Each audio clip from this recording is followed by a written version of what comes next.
We are now joined by Bobi Wine, who is speaking exclusively to First Post from an undisclosed location. Well, thank you ever so much for joining us.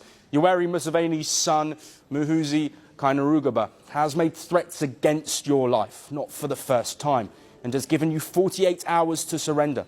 Will you surrender, and are you fearful for your life? First and foremost, I am not going to surrender to him or to anybody. I am not a criminal. It is not a crime to run for president. It is not a crime to challenge his father's 40-year dictatorship. If they did not want anybody to run against his father, they wouldn't have called for an election. That is number one. Number two, I left my home because I was escaping danger, because I was under raid. I was under attack. I was raided by people, and I'd been informed earlier that they had come to harm me, and that is why I left ran away from my home. I also I've not gone back to my home because my home is taken over by the military. The internet at my home is jammed, and even the network, it is close to impossible to make calls to my wife and family who are home. While all that is going on, I am not giving up. I'm not going to be intimidated. I know that muhoozi has all the power. He is the son of General Museveni, who is the president for 40 years. He is the commander of the military. He is the chief of defense forces and commands all armed forces. But I'm not scared of him because I'm not a criminal, and everything I say is within the law. Yes, so you claim that the election was rigged, of course, Museveni coming away with around 75% of the votes. But what proof do you have to support these allegations of rigging? Proof by DR forms or declaration of result forms. We even have video proof. This time the rigging was even more shameless than 2021 because besides, during the elections, the military was the one campaigning for Museveni and rounding up all our supporters.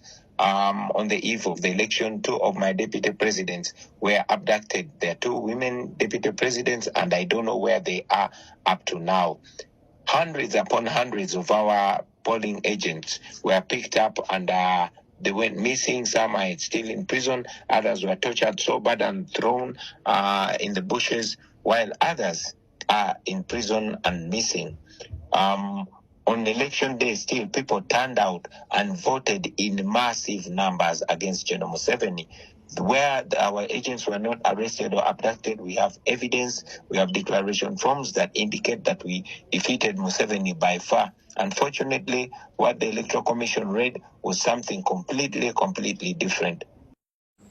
And Bobby,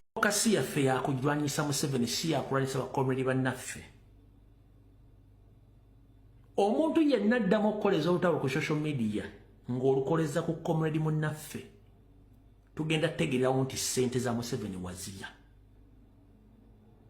Ngenda basa by'okulwanagana mbiveeko tufokasinge ku bakomrade kubanga bakomrade bali makomera teri agenda boogerera. Bakomrade bali mu kuwaaba bali mu dduka teri agenda boogerera. Twetaaga Victoria fane agenda ojjogera nga muli mu kulwana. Ngenda basa tuconcentratinge ku revolution muve mu by'okulwana. Era njagala buli muntu wamu n'ekitiibwa. Wano ku social media ffenna twenkana. Oba olina follow omu, oba olina follow 10, oba okola video oba tokola video, ffenna twenkana wante wali kagujje tewali asinga munne. Omuntu atusinga mu revolution era ly'oguye president yekka. N'abakulembeze be fabakola emirimu no ku social media ffenna twenkana oba olina following oba tolina following twenkana tuli ku level y'emu. Ebintu by'okwegulumiza mbijje ombuuze ensinga nze nkola ki tewali. Ffenna twenkana mukende mugjeewo entalo. Omuntu addamu okukoleza oluta tugenda kulumba kati kimaafiya oba kivietinamu tukoyewa n'effujjo lyammwe. Wano tewali asinga munne. Tewali asinga munne kati bw'onooga nti gw'osinga munne olwokuba oyogera olwo omuntu ataddemu ssente okuva 2 kati yazitaddemu omusinga ki? Eri abantu abafiiriddwa abantu mu struggle eno kw'ogenda kumusinga ki? Kati ngenda bagamba mutuuze wansi empamyo zammwe n'engalabi zammwe mutegere nti struggle ffenna tuli uniform tuli at the same level tewali asinga munne. Gwe lwaki oyingira mu video muno gye yakoze ng'alumba Museveni w'okolera ani? Munnalese methodism yogenda okukola gwe oyagala gikuba ogijjawo eyo gy'olese eruddawa. We are not competing against each other. Our mission is to remove Museveni in Uganda, not removing our fellow comrades. As if nti mwamulwana mukendeeza abaana aboogera ku media. Kubanga eri abaana batalina mitima ogenda mukolera video anyiga afune firiganze banvuma ate sifuna na sente family yange yavuma ddaka nabo banvuma abatabye enkyukakyuka mbivuddemu. Mugenda kujja baana mu nkyukakyuka so nga ate abaana bano bakolera bwereere. Wano ku social media tewali mwana gwe basasula. Ekitebe tekina bloga wa national platform gwe kisasula, gwe kigulira data, gwe kisasulira lenti, gwe kiriisa, gwe kinywesa. Buli mwana yeeriisa, yenywesa, yeesuza ebizibu bye abisanga nga ye. Ku lw'eggwanga kati bw'ovuma omwana oyo oba omujja ku mulamwa agamba to batebansasula kati kyali na bano banvuma ng'ate tuli ku mulamwa gwe gumu. Please mbasaba tuconcentratinge. Nyinza okuba nga ideology gyendeese gwe mbwongo bwoteriimu leka mbere ne ideology yange naawe leeta eyo gizimbe giguze abantu. Wano eri abaana batagenda kudda waabwe nga bayawukana ne famire zaabwe. Kitawo yayawukana naye yawukana ne baganda be lwa struggle. Akwata sereze za data zibamuwa mu kiyumba n'akoleza live kuva ku makya paka ku Lwokutaano. Eri abakomedi abatakyasobola kuddaka lwakwogera bigambo bino ng'omukomera video omuvumo omuleekaano mumujjire eyensobye ekome. Mulinga abaga nti mukolera Museveni mwagala kendeeza boogezi ku mutimbagano. Muleka let people be. Abantu mbaleke bakole kye baagala as long as temundu agitunuza Museveni. Wante tulina supervisor.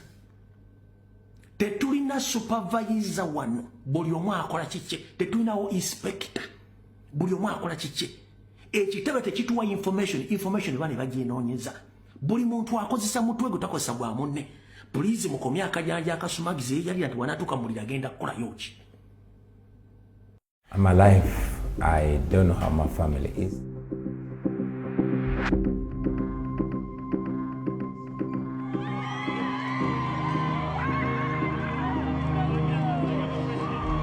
This time not the police, not the military, but Electoral Commission officials took part in critiquing ballot papers in favor of General Museveni.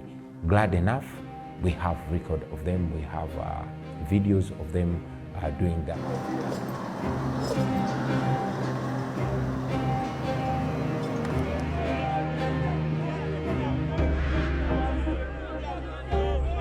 I've not changed my clothes in days.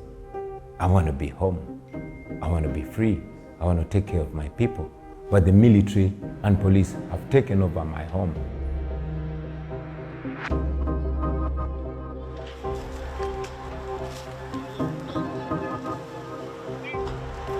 I asked the confused people to come back to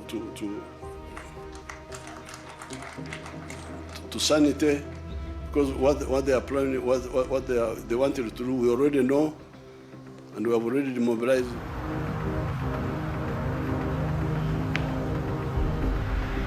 This is a crackdown to intimidate, to silence, and to completely, subdue the forces of change.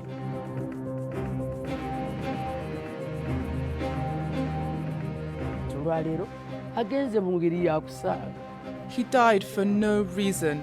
It's unbelievable.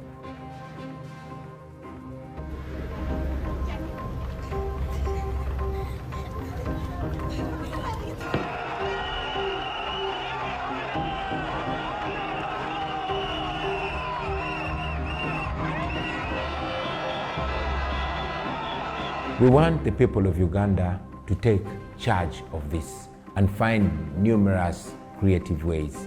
Could be protesting on the streets. Some of us started protesting by holding high the national flag. Others can protest by staying at home.